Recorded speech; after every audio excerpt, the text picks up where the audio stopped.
calling it frosting instead of icing. Is there a difference? I don't know. Is icing only for cookies? Frosting is for cakes? What's a fun and easy dessert I could make that packs a punch with extra vitamins and minerals? Betty Crocker's answer? Carrot cookies.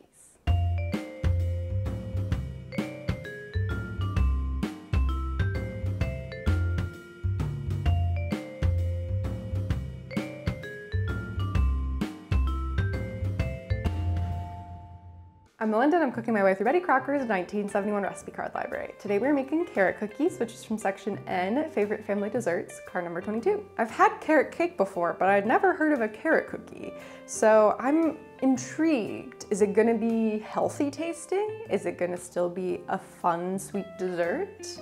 It has cooked mashed carrots in the recipe as well as some shredded coconut. So I think it's gonna be good. We'll find out. It is paired with an orange butter icing, so that will give us kind of the sugary moment we're looking for, even if the cookies themselves aren't super sugary. And I don't know, I think carrots and citrus will pair well together. I'm not really sure. I mean, carrots are orange, oranges are orange, so it seems like maybe they're a good match. I don't know.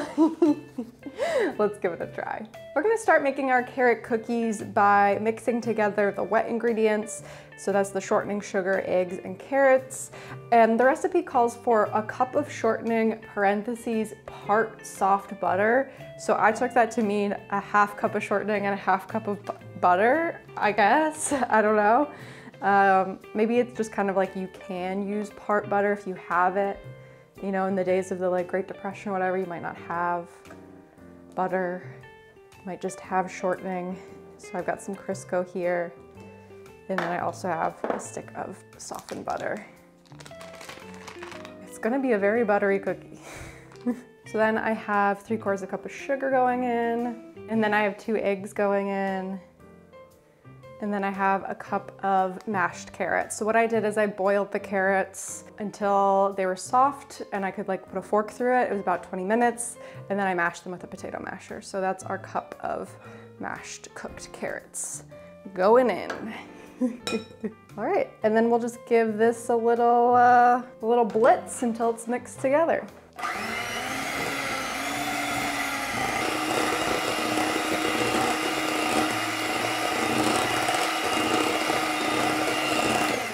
Okay, now that our wet ingredients are pretty well mixed, we're going to add in 2 cups of flour and get that blended in. I don't want to go too crazy and everything flies everywhere, you know what I mean? Okay, a little bit more. Maybe too much.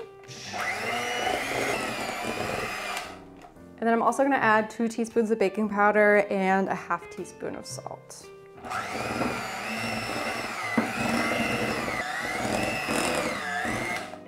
Okay. I think we've reached a point where maybe I just use a spatula to finish this off. Just giving it kind of a final stir to get all that flour on the edges incorporated.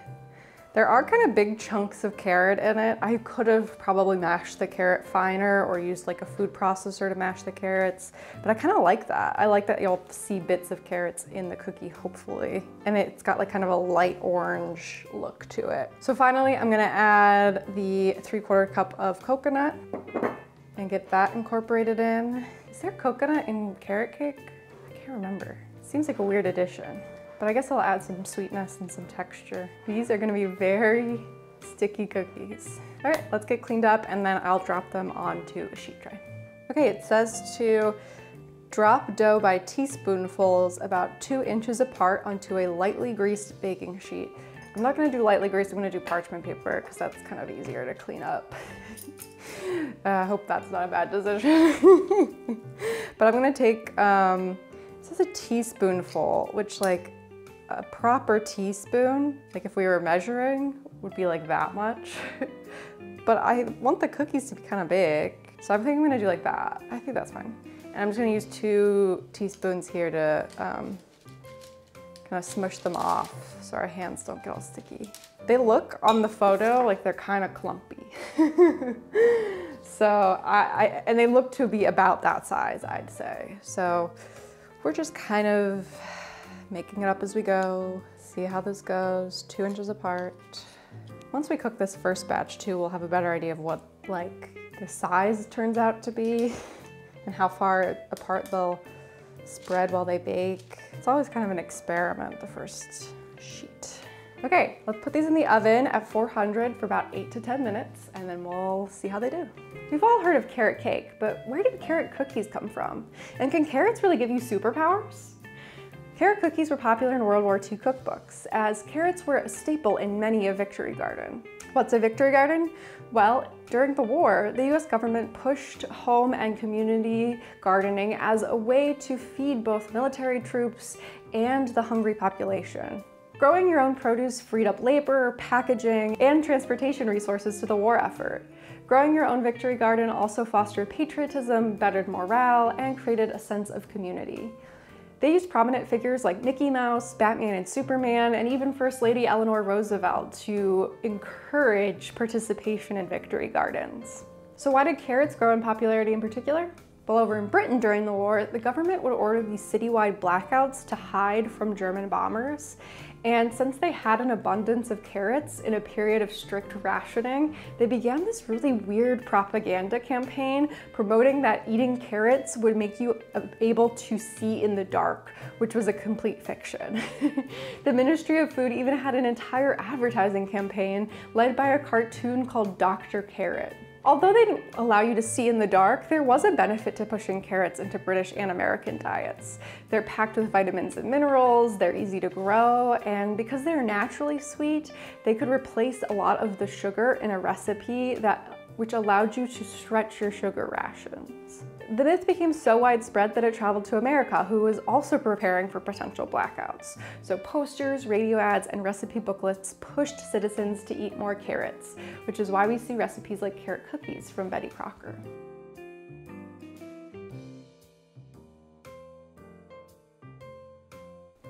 All right, our cookies are out of the oven and cooled, so it's time to frost them. I think the cookies turned out pretty well. They are kind of like loosey-goosey in terms of form. They're kind of splotchy. They're taking all types of shapes and sizes.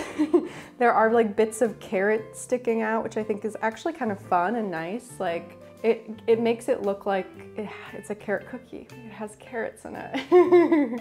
And I think that the coconut also is what's giving it kind of that pokey appearance, like almost like a coconut macaroon.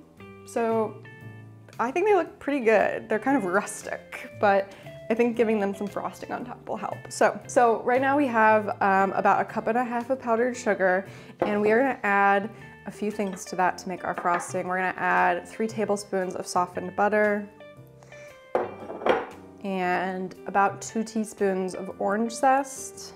And then we're gonna add a couple teaspoons of orange juice. I'm gonna be careful with how much juice I add because I don't want the powdered sugar to get too thin. So I'm just gonna do like a little bit at a time and see what happens. So maybe I'll do like half of the orange juice first.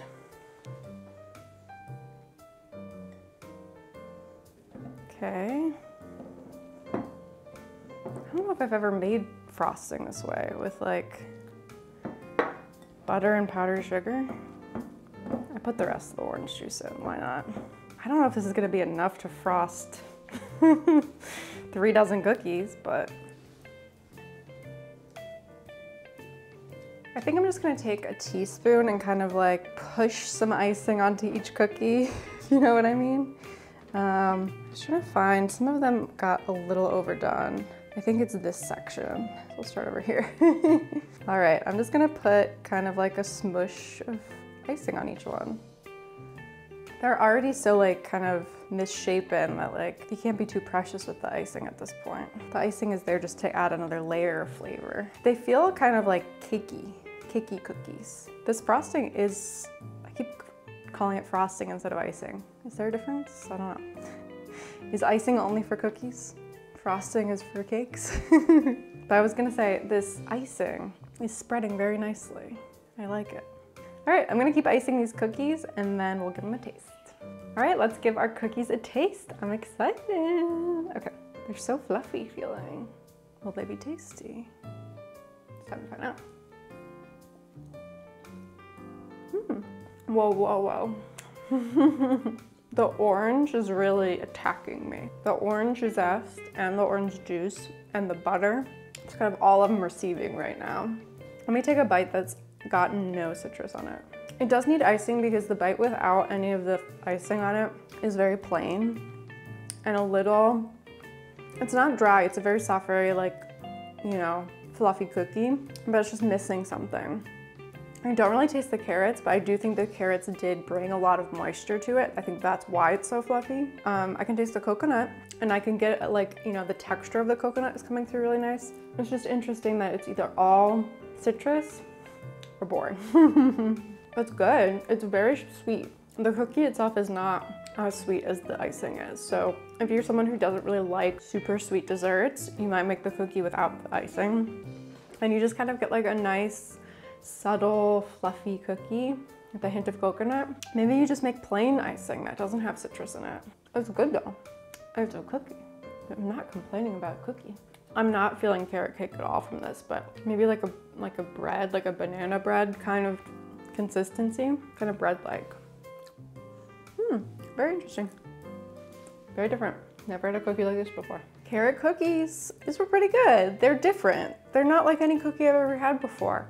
And I think if you have leftover carrots that you don't know what to do with, this is a perfect thing to put them in. You kind of sneak in some extra vitamins and minerals. You know, you got a vegetable hidden in a cookie. We like that concept. It doesn't taste too healthy. It doesn't taste like you're eating vegetables, but it adds a nice kind of fluffy, moist quality to the cookie, which I think is really great. So I think I'm gonna give it 3 out of 5 red spoons. Okay, back in the box. Thank you so much for watching. If you enjoyed this episode, I've made other fluffy cookies before, so check out banana spice cookies next. Give this video a thumbs up, subscribe to my channel if you aren't already, and until next time, happy homemaking.